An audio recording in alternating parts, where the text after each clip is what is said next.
இதுக்கு பேரு மேண்டில். இதுலதான் பளீர்னு வெளிச்சம் வர்றது. இதுல எப்படி ஏறியே போங்கண்ணே.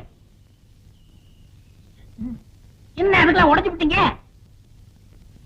ஏங்க இங்க ஆளினா அழகராஜா கடை எதுங்க? இதுதான். நீ இருடி. அது நான் தாங்க. சாயந்தரம் என் பொண்ணுக்கு சீர் செய்யணும். அதுக்கு ஒரு பெட்ரூம் பாக்ஸ் லைட் வேணும்.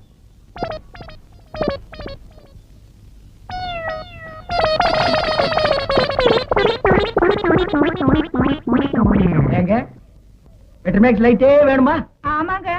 இந்த பந்தெல்லாம் கொளுத்தி கூடாதுங்க. அந்தமா அதெல்லாம் ஒண்ணு வேண்டாங்க. அப்ப பெட்ரூம் லைட் குடுக்கறது இல்ல. கூட வச்சிருக்கவங்களுக்கெல்லாம் லைட் குடுக்கறது இல்ல. போமா. ஏய் ஓடாத ஓடாத, எங்க வேணாலும் விட மாட்டேன், விடவே மாட்டேன். இரு. ஏய் விட மாட்டேன். நில்லு. எங்க ஓடுற? ஏய்